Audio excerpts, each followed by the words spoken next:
एकदम आप लोगों के लिए। भसीन सर, ये आज तो बड़ा अजब-ओ-गरीब दिन है, बहुत वोलेटाइल हो रहा है सर। डीलिंग रूम का क्या हाल है, वहां पे कैसा मूड है, और आप बाजार को अब आप कैसे देख रहे हो? आने वाले 3 दिन ये ऐसे ही देखने वाले हैं क्या, स्क्रीन उठा पटक वाली?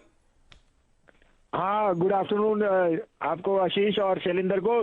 तो देखिए, मार्केट इनहेरेंटली अपने आप में ही अनकंफर्टेबल है कि 50,000 हिट हो गया तो सब कुछ हो जाएगा, और यही फियर से आप पहले 30,000, 40,000, 50,000 देख चुके हो।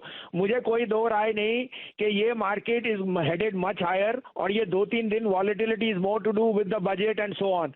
बजट में हमें पता है उससे पहले और बाद में वॉलेटिलिटी है, but global scenario is extremely bullish, so you have to buy this fear and try and get into good quality stocks. I think the volatility is your friend, अगर आप उसका फायदा उठाएं, और उसमें अगर देखते रह जाएंगे तो फिर कोई मौका भी नहीं मिलेगा। आज की वॉलेटिलिटी थोड़ी ज्यादा भी है बिकॉज एक प्री डेटेड न्यूज थी ऑन चाइना एंड इंडिया, और वो ये चीजें तो चलेंगी। You have to live with the reality that cement and commercial vehicles are showing you the strongest ever growth in the last 5 years, which is a barometer that the earnings are going to be back ended and economic growth is very very strong.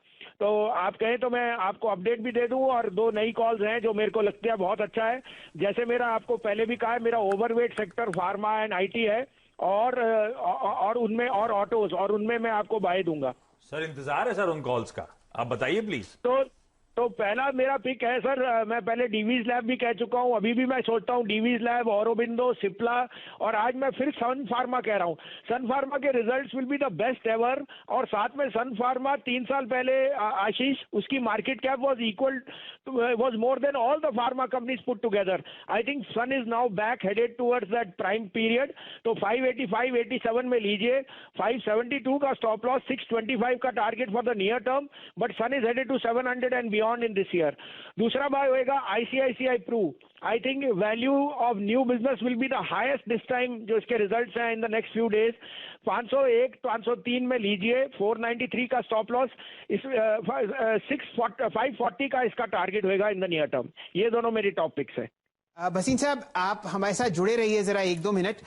Sun pharma बिल्कुल सही आपने फरमाया, positionally आप इस पे लंबे अरसे से बुलिश हैं, और शायद सन 2021 का कोई अगर फार्मा स्टॉक हो सकता है तो वो सन फार्मा ही होगा। भसीन साहब, हम लोग बहुत चर्चा कर रहे हैं ग्रासिम की। आप इसे लगभग 3-3.5 दशक से काउंटर को ट्रैक कर रहे हैं, अब ये पेंट्स इंडस्ट्री में कदम रख रहा है। कुछ राय अगर आप ग्रासिम पर पोजिशनली शेयर करें तो हमारे दर्शक और निवेशक बड़े मेहरबान होंगे। अरे सर, ग्रेसिम तो मैं आपको क्या बताऊं, it is been one of the best place from that 450, 470 levels. लोगों ने सिर्फ सोचा कि वोडाफोन का एक्सपोजर है, होल्डिंग कंपनी है, that is a no brainer. UltraTech की होल्डिंग कंपनी है, वीएसएफ में उसका टॉप बिजनेस है, जितना उसका सिंथेटिक का बिजनेस है उसका कोई मुकाबला नहीं है, मोनोपोली आइटम है। आई थिंक आज भी मुझे ये मैं दोहरा के कह सकता हूं कि अगर वोडाफोन जाएगा 15 रुपए, अल्ट्राटेक 6,000, तो इसका भाव तो 1,500 रुपए होगा।